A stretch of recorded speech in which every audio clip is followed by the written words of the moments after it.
Welcome to the Traidar, a Traitors podcast. My name is Matthew and I'm a writer, reality competition TV fanatic and a 100% faithful. Promise. The Traidar is a deep dive into each episode of the TV show filled with fakery, falsehoods and facades, The Traitors, beginning with the most recent US version of the show, streaming now on Peacock and BBC. What an episode I have for you ahead. Not only will I be dissecting episode 8 of The Traitors US, but after my deep dive, I have the most fun and fascinating interview with Amanda Clark, the faithful who was forced to leave in episode 6. Amanda talked to me about so many behind the scenes aspects of the show, and she answered all of the questions you sent me on social media. So listen up for your shout out. Before we get there are some pretty big Traitors announcements in today's TT News.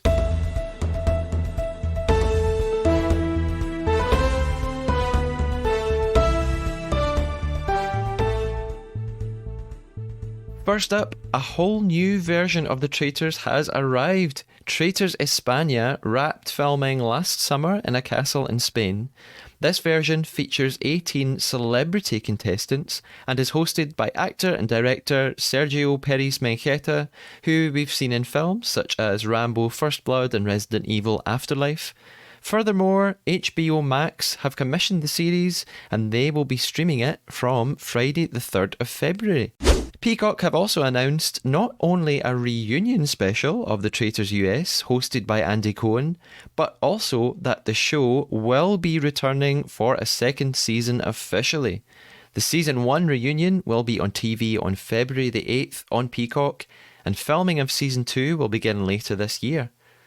I guess all this news of new seasons adds a whole bunch more episodes to the Traidar podcast. As well as my chat with Amanda from The Traitors, I'm also super excited to be talking to actual traitor Christian de la Torre in the next couple of days, so this is your chance to ask him your burning questions. You can DM me or send me an email and I'll give you those details at the end of the podcast. I'll be playing the podcast game The Traidar Traitor later in this episode when I put your questions to Gone Too Soon contestant Amanda Clark. For now though, let's get into episode 8 of The Traitors US.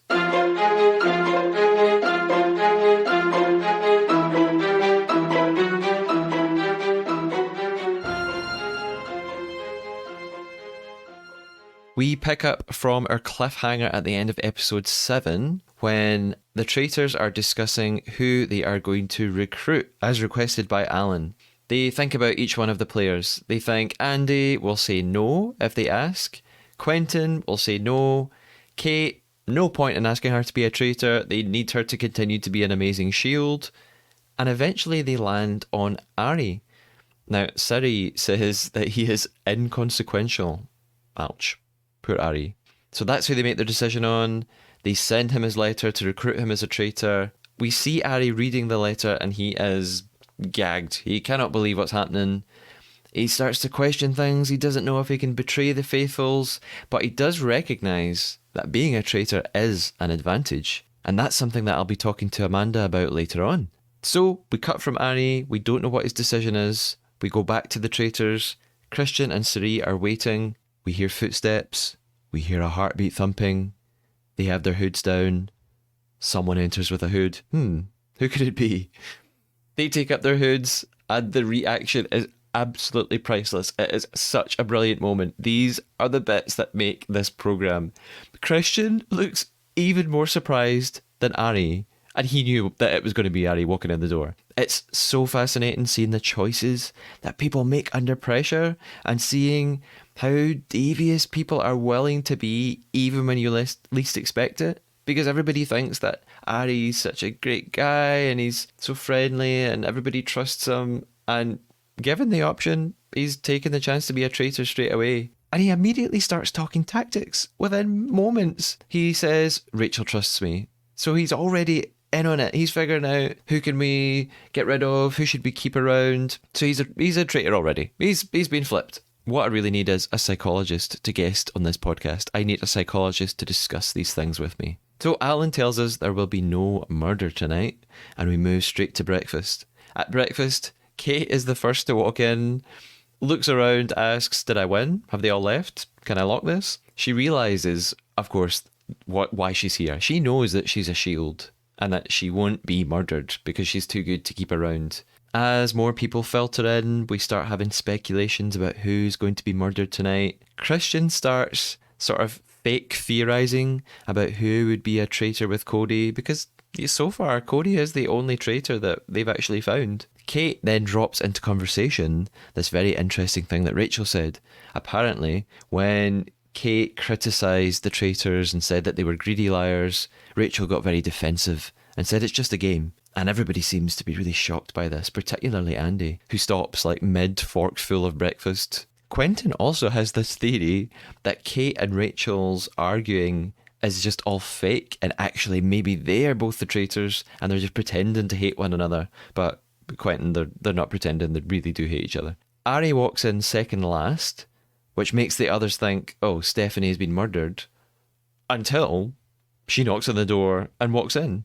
And it becomes clear nobody's been murdered, and nobody knows why. Well, I mean, the traitors know why, but nobody else knows why. The traitors have to pretend. Now, this is Ari's first morning as a traitor. And, I mean, he's doing a pretty good job. He's always quite sort of quiet and subdued, I reckon.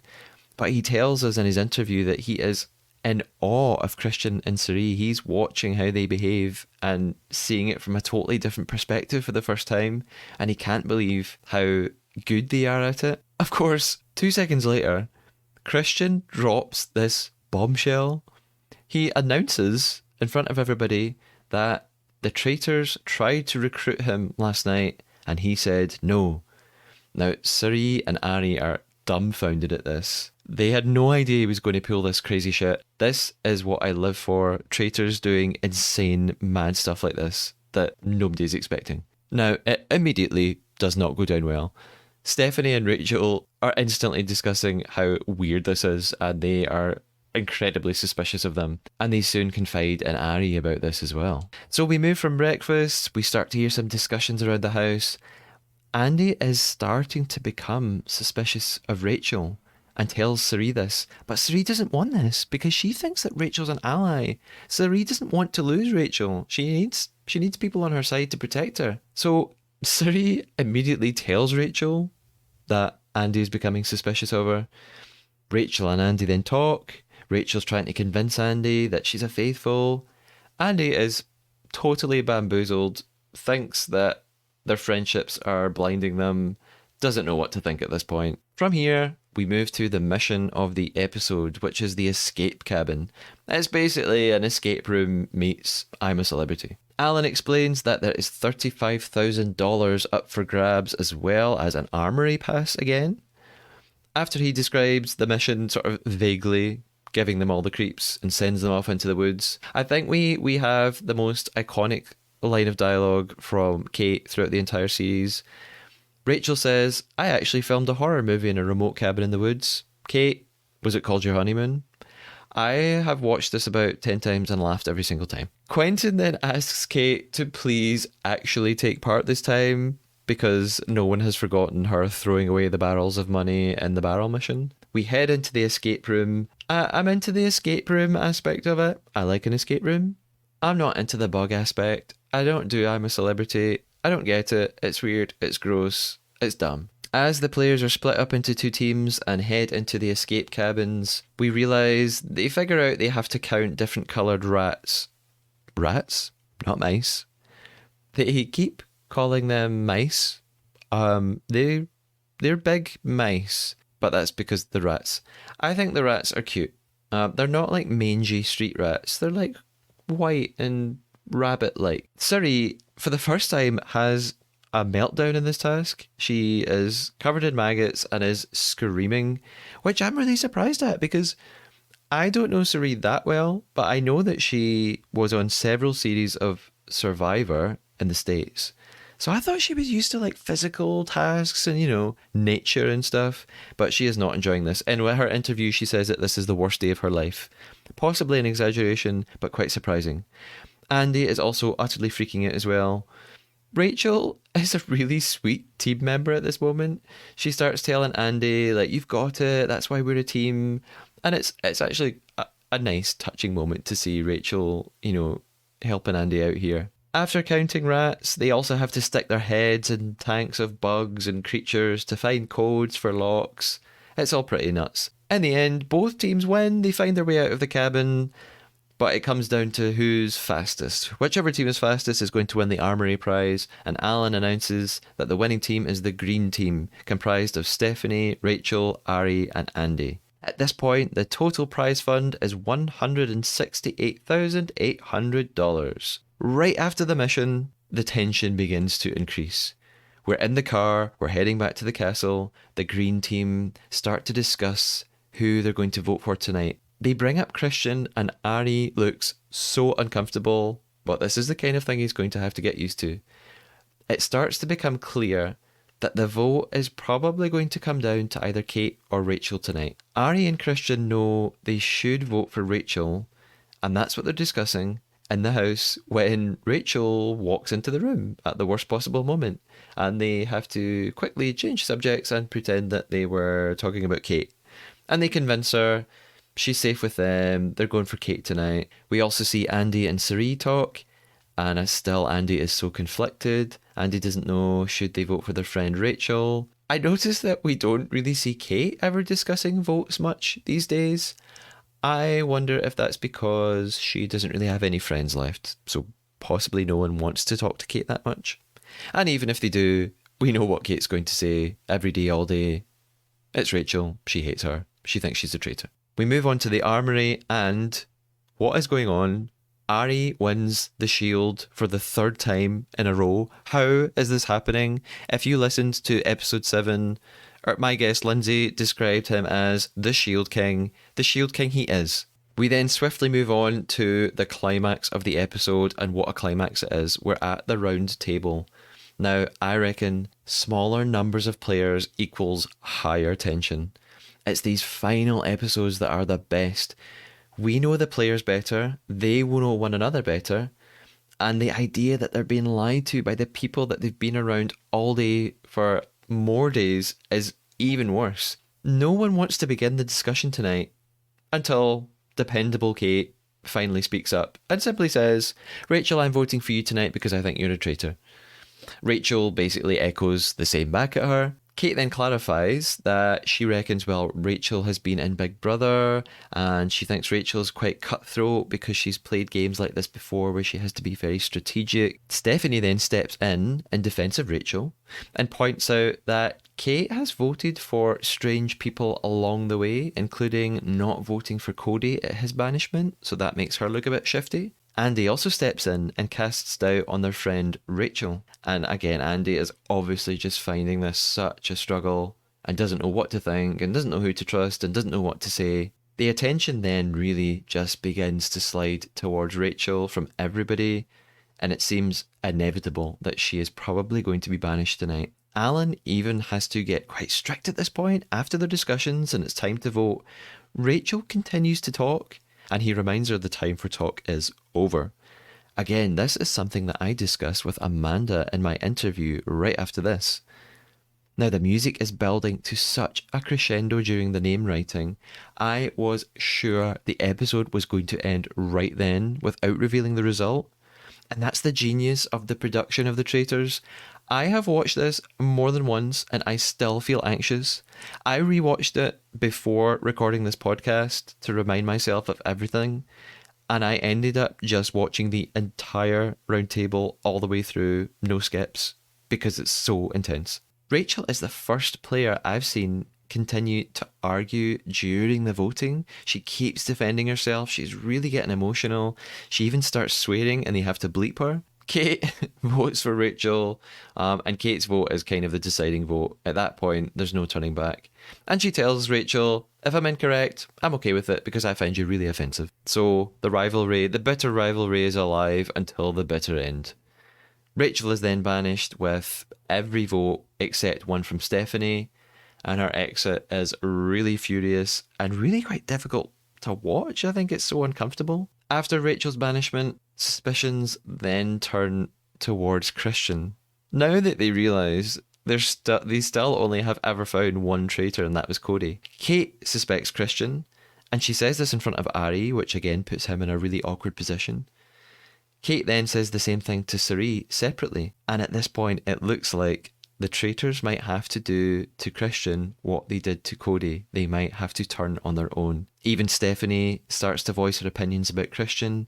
She thinks the recruitment story at breakfast was really weird. This recruitment gambit from Christian does not seem to have paid off at all. In fact, it's been a total disaster. And this is where the episode ends.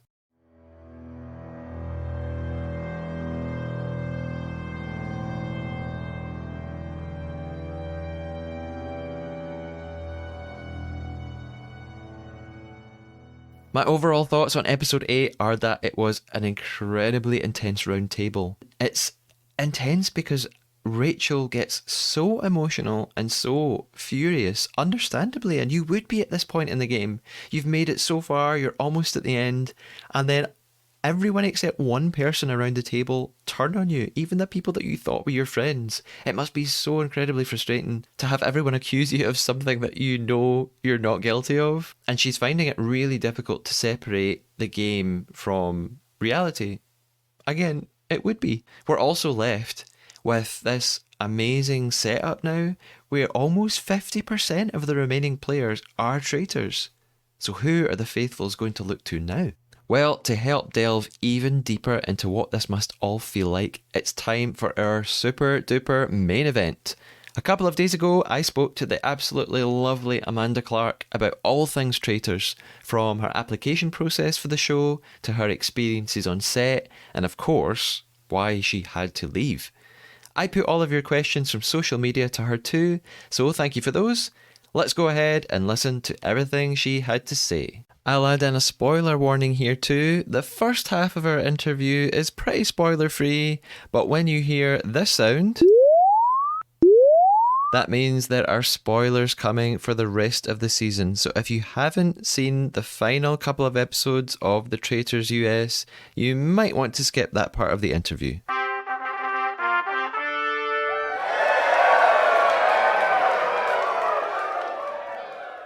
Amanda, welcome to the Traidar podcast. How are you?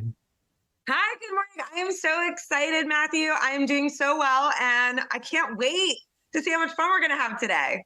Awesome. Thank you so much for joining me today. Now, I'm wondering if you could paint the listeners a picture. See, right now, I'm in Scotland. It's a dark, cold, rainy evening. Where do we find you right now? So right now, I live in like South Central Pennsylvania. It's like 50 degrees outside, and it's actually snowing a little bit, just a little light dusting. So it's beautiful outside. Can I just say, is your accent like the typical Scottish accent? Because all I really have heard before is Alan, and his was a lot heavier than yours. So is he faking it the whole time, or? This is a big discussion point amongst Scottish viewers. I don't have a particularly strong accent. I think Alan probably also doesn't normally have a particularly strong accent. He's definitely, I think he hammed it up a bit for you guys. Okay. But that's okay. He's a theatrical person. He is. He is. I'll never forget. Traitors. And murder. Yeah. Yes, we would be running around the castle being like, "Mere deer," because we couldn't pronounce it the way. So we were all like, "Mere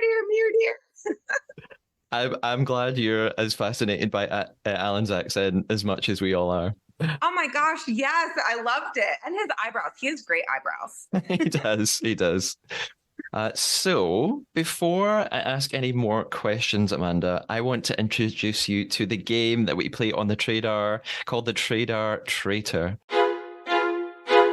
Our goal throughout the interview from here on in is to tell one lie to one another. The lie has to be a fabrication, a made-up fact, a made-up story. It can't just be a fake opinion, like saying you hated Scotland and found everyone unfriendly when actually the truth is you loved it and found us all charming. At the end of the interview, we will then put our traitor hunting skills to the test and decide what we thought the other person's lie was. How does that sound? Oh my gosh, I love this. And what's really funny about it is part of casting was to do something similar to this. And I will say that I beat the casting directors at this game before. So I'm interested to see who wins. Our game starts from this moment on. We're in it. All right. So We're in the castle. It's happening. we're in the castle. I guess one of the first broad questions that comes to mind is to ask you how life has been since the Traitors. Although I realize that's kind of a two-parter question because on one hand, you filmed it a lot longer ago than we saw it. So maybe Yeah. that's two questions. How's life been since filming, and how has life been since it's been broadcast? So, how life has been since filming up until the premiere was high anxiety, I would say. I'm in a group chat with all of the new faces of the cast, and we were bouncing our anxieties off of each other every single day. Like, oh, do you remember whenever I said this and did that? And as we were moving further and further from filming, we started to relax a little bit. And then whenever we actually watched it, we're like, what were we all, worried about? It was so interesting. I've said that the drama after the show is more interesting than the drama on the show. And they should really do a series on the drama post filming, because I swear it's way more interesting. Okay, like a behind the scenes. Yes, just like what everybody goes through in a day, and just, all the anxieties that they have. And since the show has aired, I mean, it's been mostly nothing but positives. And to be honest, I feel like life is kind of settling back and normalizing. When I described the game that we are going to play, you said that was part of the casting process. So I wonder Correct. if you could maybe just tell us a bit more about how you found out about it. How did you get involved? What was that process? I apply. I never really watched reality TV. I'm just going to be forthright. I never really watched reality TV. I was working during COVID heavily, and sometimes I was working up to 72 hours a week, so I didn't really have time for TV. And I ended up getting sick with COVID, and this is back whenever you had to quarantine for 14 days. And I was like, oh my gosh, what am I going to do for 14 days in my house? Like, that's boring, right? So I watched The Circle on Netflix, and Studio Lambert is the one who cast for The Circle, and they helped produce it. And I became like obsessed with The Circle. I wanted to know everything about everybody, everything about Studio Lambert. Whenever I went to their website, they were casting for the Traitors. And I was like, oh, this will be, something fun to do for the day. I have COVID. I have nothing else to do. I'm in my pajamas, right? They're never going to call me. And 2 weeks later, Matthew, I get a call. I was sitting at work and I was like, this cannot be happening, right? Like, how is this real life? Like, I did this kind of like just to fill some boredom that I had. And it snowballed into me actually getting on the show, which is amazing. Yeah. After that call, I mean, were there different stages next? How quickly did it all happen? So it actually was like a 6 to 7 month process for me of just like meeting with the crew and doing like auditions or like interviews over Zoom, just like this, and playing two truths and a lie, and telling people about your life and what would make you good as a traitor, what would make you good as a faithful, and just kind of breaking down like how your strategy would be for this game that I had never heard of, like Werewolf or Hitler or anything like that. So I was like, I watched so many YouTube videos. I was watching people play it on YouTube just so I would have like an understanding of how the game works. And I was like, I'm never going to get on this show. I don't even know how it works. And I got the call, I'm going to Scotland. I was like, I can't believe this is my life. And it's so funny you say you didn't really watch reality TV, because I've had a couple of guests on the podcast who love the Traitors but said the same thing. They said they didn't really watch Big Brother or reality TV before this, but there's something about this show that completely hooked them. So Yes. it's funny. It's got such a reach to people who didn't watch this kind of thing before. I think it's because it brings everything that you would ever want in a TV show, in a reality TV show specifically, all together. Like, you have like the murder mystery. And I mean, who doesn't love like a true crime show, podcast, like anything, like it brings that aspect. You have the celebrities that people already know and love. You have these new faces. And I think it just shows that people love murder mysteries, and the challenges were really interesting. We've never seen anything like that before. So I think that the creators just did an excellent job at promoting the show and bringing so many positive things together in one amazing cinematic show. So you found out that you were in. When did filming actually take place? So filming took place in May, like I would say the first few weeks of May. I was in Scotland at the end of April. Just I got there early and there was, still more interviewing processes going on, just like behind the scenes, figuring out who's going to be on the cast. So I was there a little bit longer than some other people. I spoke about this on a previous episode of the podcast. I saw Alan coming in August last year at the Edinburgh International Festival. He was Okay. doing this sort of cabaret show. I'd never seen him. Well, I had seen him do Macbeth years ago. Hmm. And it's only recently occurred to me, oh, he must have been filming the Traitors. I couldn't figure out if it was before or after he was in Edinburgh, but I guess now it was before that. So Hmm. I saw him in Edinburgh after that. I tried to get a selfie with him afterwards, but he just said no, and he was Oh, too did he busy. say no? Yeah, Oh, yeah. So, Alan. was that your first time in Scotland? It was my first time in Scotland. It was my first time ever being in the United Kingdom, and I was so excited because I've been telling my nana since I was a little girl that I was going to go to the United Kingdom by myself. Like that was like one of my goals in life, and that I was going to be on TV. I've been speaking this into existence for like 15 years. Okay. And the shock on her face whenever I told her that I was going to be on the show and I was going to the UK to be on TV, she was like, I can't believe this is really happening. You've been talking about this since you're like 13. Yeah, you manifested it. I mean, that's how I'm feeling. I manifested it. I And think so. I was just in shock. I was like, I can't believe this is happening. And what were your first impressions of Scotland? Did they align with your expectations? They blew me away. First of all, what is it called? Those fields of yellow flowers. Do you know what I'm talking about? Like the rapeseed flowers? Yes, the Yeah. rapeseed. Well, I was just there's nothing like that here, at least in Pennsylvania. So I was just in awe, and I was like, I was more upset that I didn't have my phone that I could take pictures. So I just had to like do little, snapshots in my mind, and hopefully I'll remember. Yeah. And the black-faced sheep.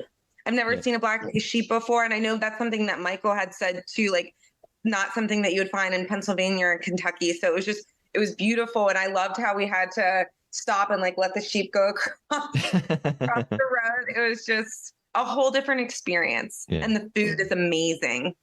Oh, well, that's possibly an unpopular opinion, but I'm glad that you said that. No, the food is.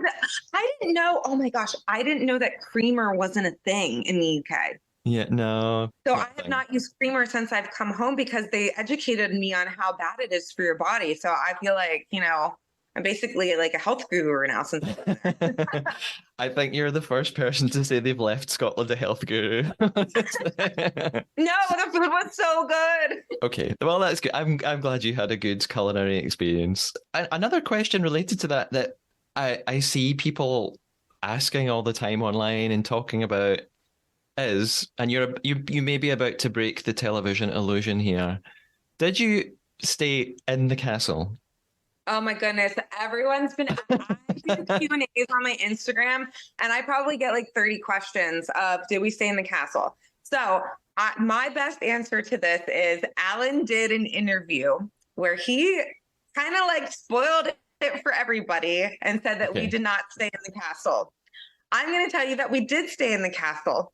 But Alan's probably, it doesn't have Okay. the same paperwork that I do. Okay, that's Does that make sense? okay. We'll go with Alan. Mhm. Speaking of Alan, how was he to be around? How did you get on with him? What was that like? I absolutely loved Alan. So I know Alan from Spy Kids. Like who Yeah. who hasn't watched Spy Kids? So it was first off, he looks like he hasn't aged a single day since the day he filmed Spy Kids, and that was like 20 years ago. And he is so funny. Like there's so much that the edit doesn't show, right? Mhm. And he has like the best one-liners. He's so funny. He's so respectful. And I absolutely loved it. I got along with him really, really well. We would all he would just banter with us and made us feel a little less, murderous. So, my next question is about the game itself and about Okay. filming. Was the round table as intense to participate in as it is to watch? I think it was more intense to participate in. Our roundtables were so much longer than what you see. There were some cutthroat things happening that, don't make the edit, that made it even more like there were times where like I was like, I can't even believe like people are saying this to each other, like it's just a game, and it made me feel so uncomfortable, especially the first few episodes, because I'd never been on TV before. And I was like, is this how it is? Like, are we really going to be like mean girls, And you could just cut the tension with a knife. That's how intense it is. Yeah. And what you see on TV, I understand, like, it feels intense. I was on the edge of my seat watching it and I lived it.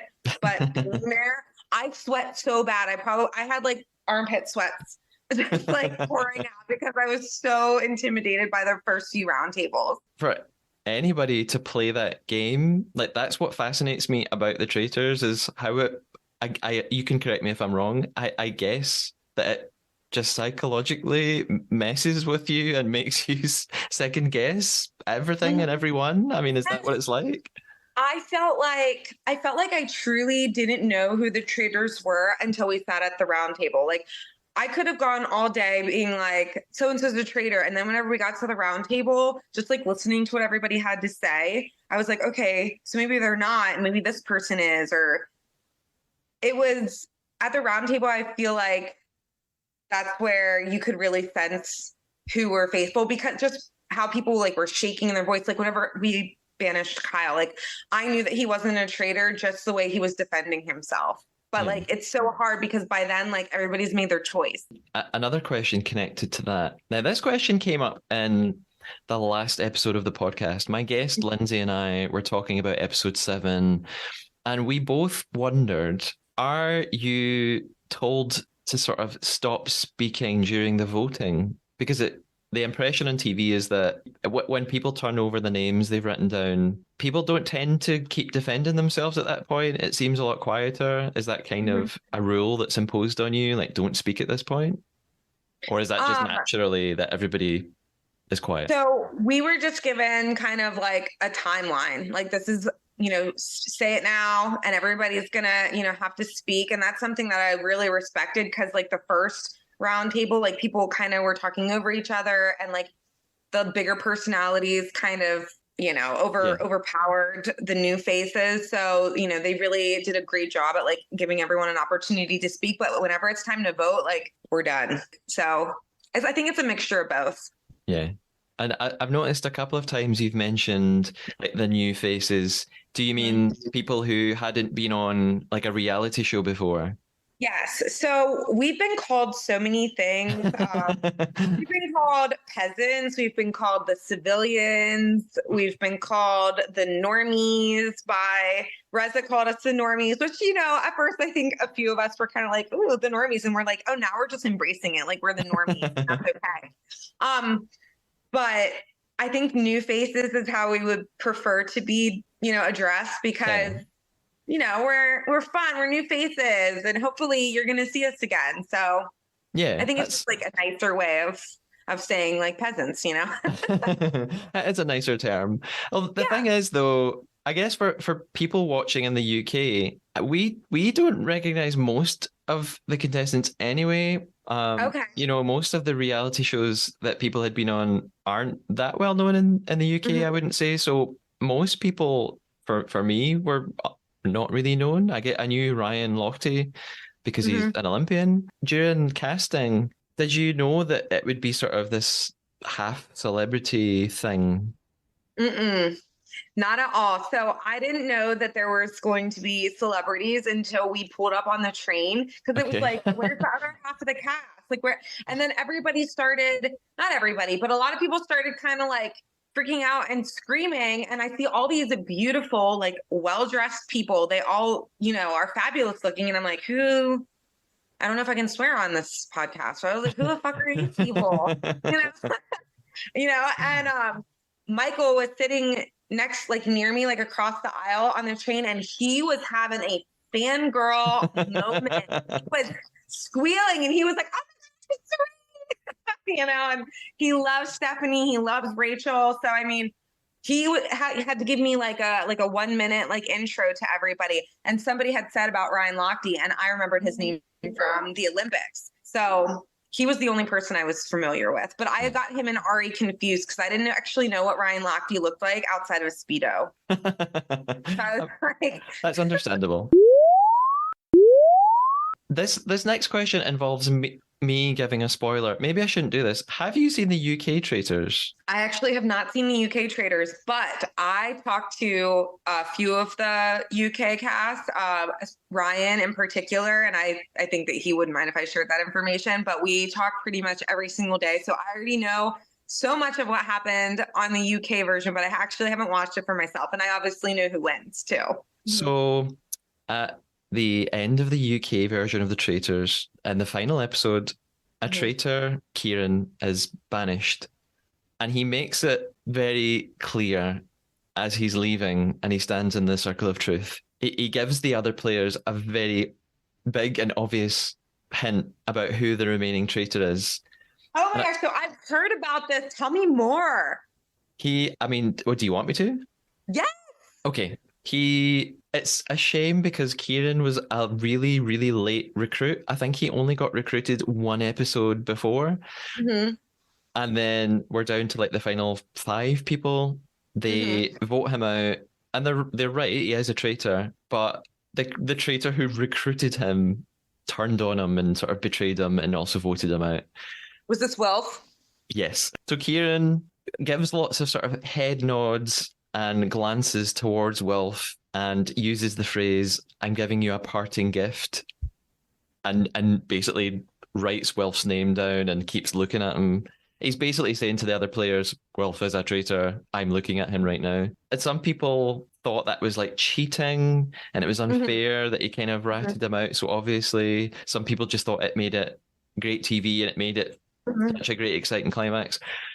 What I guess I wanted to ask you, because you'll know, what safeguards are there to stop traitors just ruining the game at any point? Like, what's to stop a traitor either just telling everybody, "Oh, it's me," or when they're banished, saying, "Oh, by the way, here's all the other traitors." Is there anything to stop people from doing that? So I don't think that people are going to make their own decisions. They're adults, they're going to make their own choices. So the only real safeguard is just that person has the integrity of the show in mind. Really, that's the only thing, is keeping the integrity of the show and not letting it get personal like that. Yeah. Now I didn't watch it, so maybe I'm misunderstanding, but it sounds like Kieran, felt some type of way about the backstabbing, which I mean, if that much money is on the line, I get it. But ultimately, it is just a game and people are trying to keep that integrity of the game. And I think that's really important. Like, I wouldn't want to win just because somebody told me. So I don't know how that played out with Wilf. I don't know if he was like the last traitor, but I know that he ended up getting voted out. So I've heard that, people have thought that, that was a little across the line, like you said, like almost cheating. But I didn't know the actual situation until just now. And I mean, I would say that's a little, that's on the line. Yeah. So, I mean, essentially, there's not really anything stopping traitors from doing that at any point. No. It's like, the rule is that, traitors can't tell on traitors, just like I said, just for the integrity of the game. But like, people are adults and they have emotions and they're going to just say whatever they want to say, just as Kieran did, which I have a lot of respect for Kieran. I watched the clip of his like comeback with Amos and I loved it. It was like a great moment. But, we make mistakes, and I don't know if it was like a slip or in the heat of the moment, but yeah, it's us to police ourselves and not tell anybody. Now, whether or not there's like repercussions like on the back end, I don't know about that, just because I didn't get myself in any of those situations, but that makes sense. In retrospect, when you voted at the round table, were you voting based on your own instinct and intuition and ideas, or did you feel you had to vote tactically or with the idea of strength and numbers in mind? Did you vote because other people voted a certain way? Definitely in the beginning, you have to vote tactically because you want to be there the next day.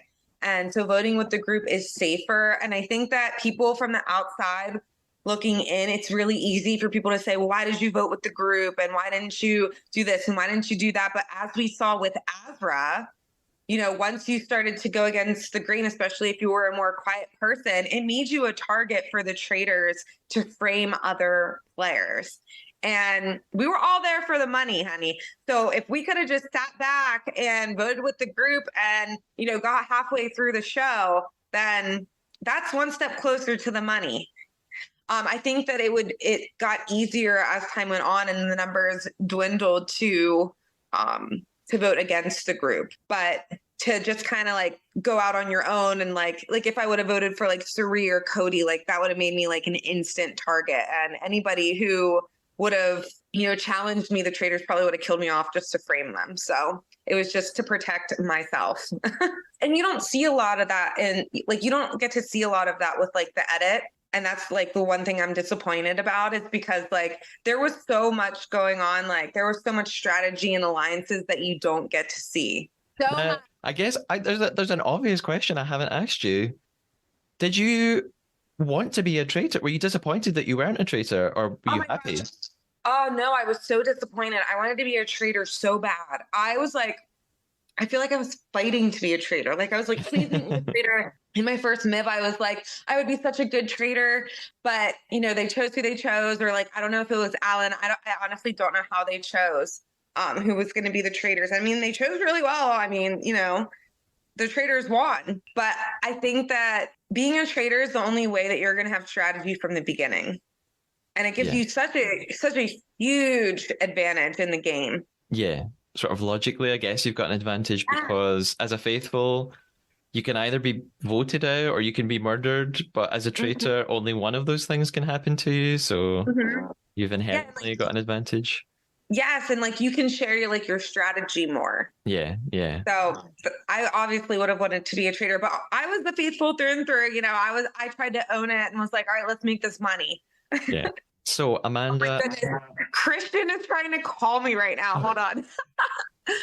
I don't want to decline it because then he's going to be like, "Are you mad at me?"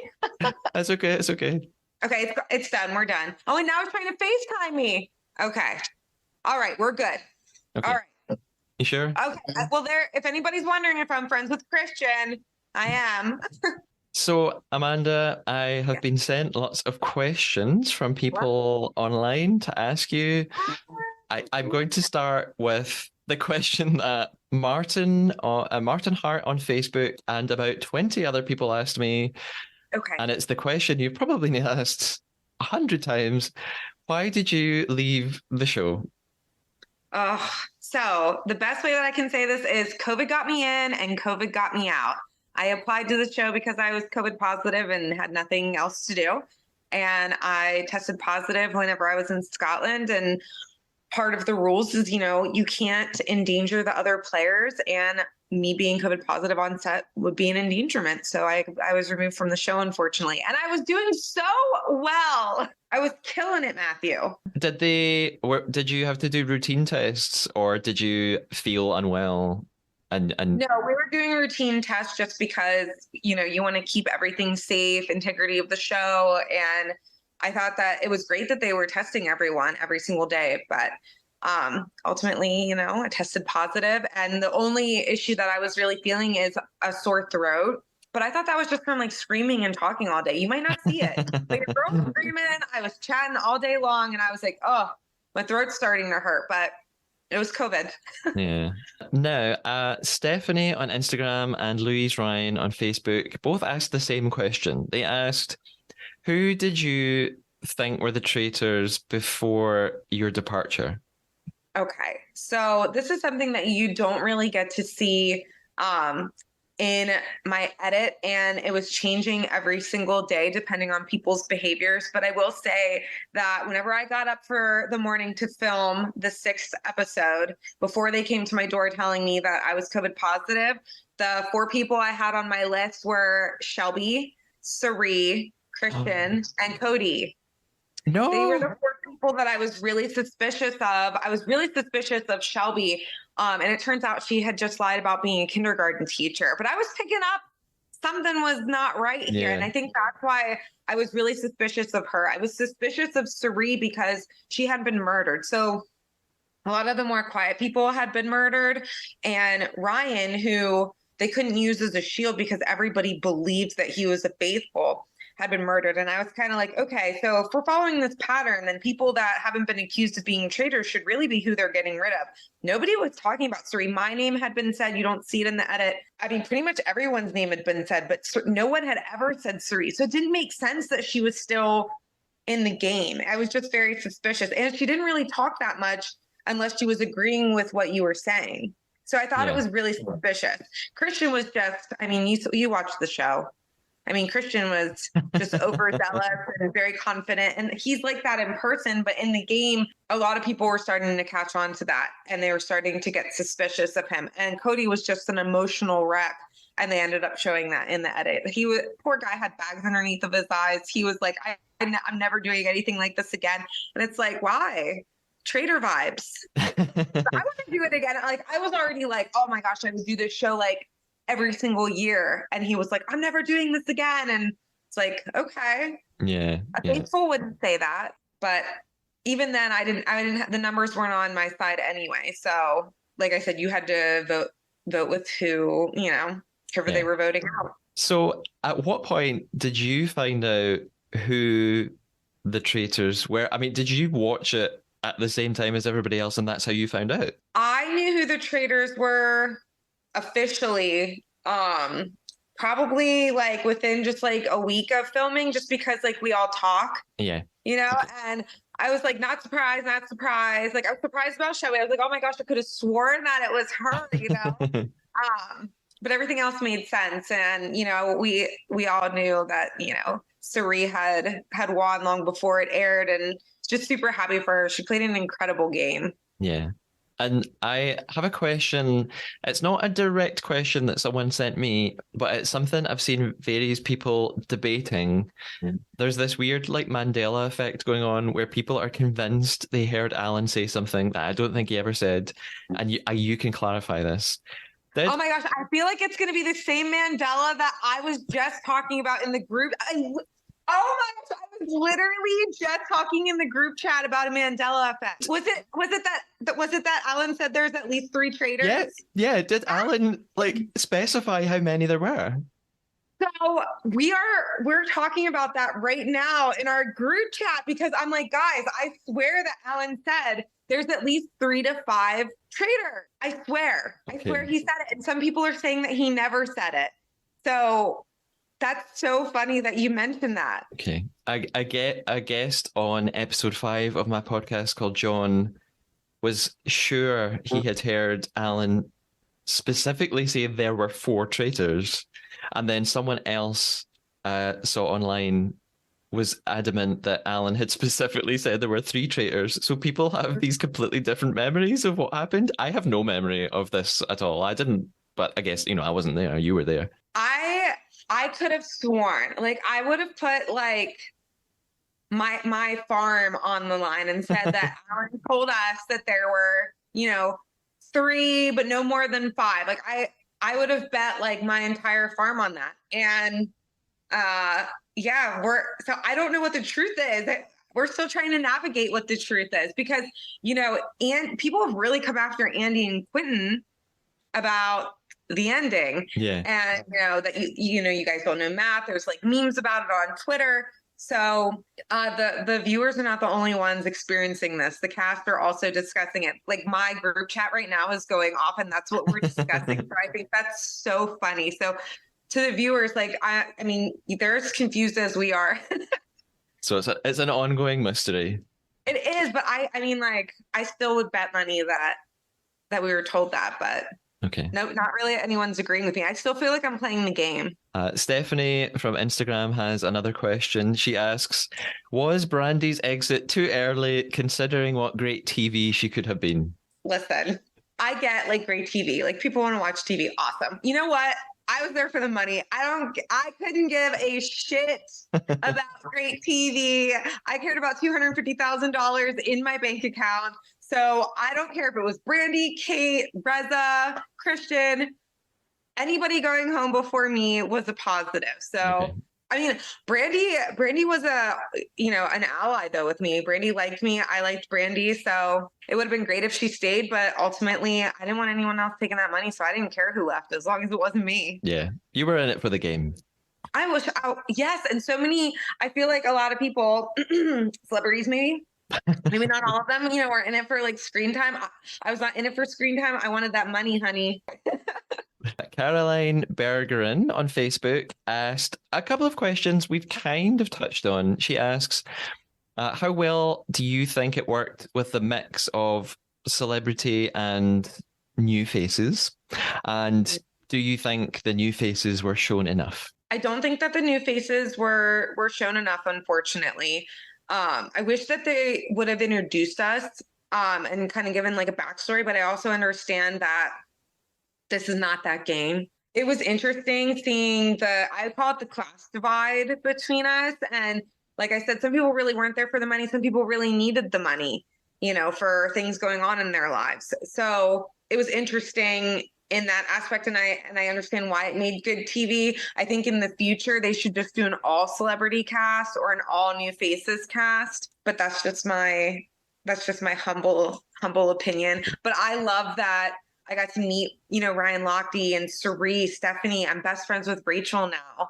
Like I literally talked to her 2 hours for 2 hours today. And I was like, I got to go. Like, I'm going to do a podcast today. And I love her. And she's such a beautiful person. So I love that aspect of it. But in the future, like, I think that the celebrity voices are overbearing the new face voices, unfortunately. Yeah. I share your humble opinion. I think it should be either all celebrity or none at all. I don't really understand the mix, what the point of doing that was. Yeah. I think it's drawing viewers, all those celebrities have like 1 million followers. So I get that. Like that's per number. Yeah. But like whenever you're having like a cash prize like that and you have someone like me who's like trying to, pay for like fertility treatments and like this farm and real life like issues. Then you have Kate Chastain, who's like literally throwing away money. Like, I love Kate and I think she's really funny, but like,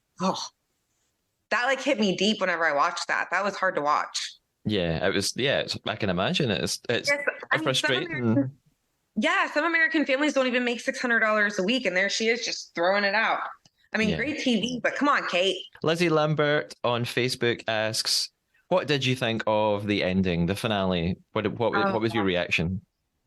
I had tears in my eyes just because I know Andy and Quentin as people. They are beautiful people. I know their stories, I know their families. I talk to their families.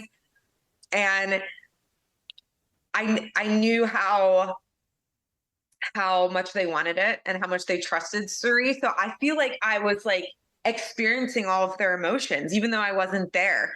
But on the other hand, I was like, Suri played the game perfectly and she manipulated. She did exactly what she was supposed to do. And so I was sad that Andy and Quentin didn't get the money, but I was like, Suri, that is like mad respect. And she's a nurse. So I'm part of the nurse gang. Like I want a nurse to win. So I was like really sad and like on the edge of my seat. And then I was like elated that Suri won because she's the greatest player to never win. And she finally got her win. Louise Ryan on Facebook asks, if you were able to go back in, having seen the other episodes after you left, would you have played the game any differently? Oh, 100%. And I had the mindset going into episode 6, just because of what had happened at the round table with Kyle the night before, that I was going to speak to people individually and kind of like grill them. And that's why I had that list with like Shelby, Suri, Cody, Christian, because those are the people that I hadn't really taken aside yet and like had the one-to-ones with. I feel like you can tell there's so much that you can tell about a person whenever you're talking to them one-on-one. And I would have played it more boldly than I had been playing it. And I was being more outspoken, like than you see on the edit, but I was going to try and like fuck shit up. I was like, I'm going to fuck shit up today. And then they're like, oh, you have COVID. And I'm like, I guess I'm the one getting fucked today. So absolutely. I hope I get another chance, but if not, like, it was just such a great experience. Well, that leads on to the next question, actually. So, Joseph Usher 93 on Instagram and my previous podcast guest, Andy, asked the same question. They asked, and I think I know the answer to this now from talking to you. They asked, would you do season 2 if you were asked? And have you been asked? So I have not been asked, but if they asked me to do season 2, your girl would be gone. I'd be like, peace out. I'm going back to Scotland. I'm gonna eat all of the cheeses again. I'm gonna eat all of the hummus, the olives. Oh my gosh. I'm gonna go live life again. I posted on Instagram recently and tagged Alan and said, Alan, when are you hosting another murder mystery dinner? Like, I'm ready. Like, don't forget my invite. I feel like I have so much unfinished business, and I've been asked that before. Like, do you feel like you have unfinished business? I'm like, the whole show for me is unfinished business. Are you kidding? Yeah. Like, I feel like I was like robbed of of this huge opportunity, and I 100% want to be vindicated, and I want to get my revenge, and I want to win. My hope is that something will come of it, but ultimately we'll see what happens. Yeah, fingers crossed. I'd love that for you as well. That would be so good. We're now on the last question from listeners, really. Another question from Joseph Usher 93 and Anne Sutton on Facebook asked the same question. They asked, are you still in touch with the other players? Oh my gosh, yes. So we have our group chat. Literally, Christian just texted me again. I talked to Christian on the phone probably at least once a week. I flew out to LA last week and hung out with Geraldine, Christian, and got to meet people from the circle, which was so cool. Michael and Rachel and I talk every single day on the phone usually, and we're just like the best of friends. It was an experience, and it was a little bit traumatic too. And trauma response, it just brings people together. Now, Amanda, before we finish, we still have our own banishment to conduct. We were playing the Traidar Traitor throughout this interview. Ooh. Ah. So I have to confess, I did lie to you. Did you lie to me? I did lie to you. Okay. Oh my God. I'm going to try and guess your lie, and then you can guess mine. I actually have no idea.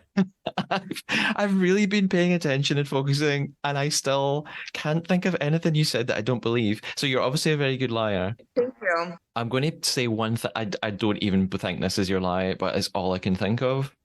Mm-hmm. Did you make up that you had COVID when you first applied and you were at home and that's why you applied? No, I had COVID.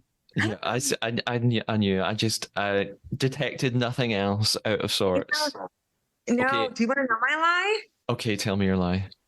I don't live on a farm. Yes. Oh yeah, I completely believed it. Just No, my farm is actually under construction. It's been under construction for 2 years and it's not livable yet. So I don't live on a farm. I've seen pictures and videos, and so when you said that, I thought, oh, you must just be living there while it's under construction. Okay, that's just what I thought. I just try to make like a believable lie, Yeah. But like honestly, I've been trying to rack my brain. I'm like, what did he tell me that could have been a lie? Because the thing about your cats was before. Yeah. So like I believe you about your cats, and you spent most of the time asking me questions, not telling me information. So the only thing that I can really think of is like you brought up a friend's name earlier, and I'm like, maybe he lied about the friend's name, or he lied about that they were involved in the question. That's the only thing that I can think of. No, all of that is true. Oh God. Shall I tell you? Yes. Okay. It was very early on. It started as the truth and then it veered into a lie. The truth is, I did see Alan Cumming at the Edinburgh International Festival in August doing cabaret. It is a complete lie that I asked him for a selfie and he said no. Oh my gosh, I totally believed you. I was like, okay, I guess maybe he was having a bad day. Oh no, wow. Listen, well, next season 2, you and me, Traitor gang for life, because yes, we would suck at speedfuls, but honestly, like our line skills are so good. we fooled one another. We lied pretty well. We're impressive. Now I need to know, like, has anybody ever called you out on your lie? Were you able to call other people out on their lies? Was it So far, actually, everyone's been a pretty good liar. okay? I've fallen for everybody's lie. There was one lie. John, on episode 5, I think, told a lie. Also about Alan. John pretended that he grew up and his parents had a caravan in the town where Alan was from, and that was a lie. So I did catch that one out. Other than Okay. that, I've been fooled every time, and I've been pretty good at getting away with the lies. I've been quite impressed with myself. Wow. So I've been doing You got well. a certified traitor here. Amanda, it's been great having you on the Trader. Thank you so much for talking to me and answering these questions. It's been a really great insight into the show, and it's been lovely to get to know you even better. Thank you so much. Did you have a nice time? Oh my gosh, I had such a great time. Everybody, come on this podcast. It's wonderful. Awesome. Thank you so much. I'll talk to you soon. Take care. Goodbye. Bye. Hello, Trader listeners. I hope you enjoyed my talk with Amanda. I was having so much fun speaking with her that I completely forgot to ask Amanda where we can find her online. So I'll do it on her behalf.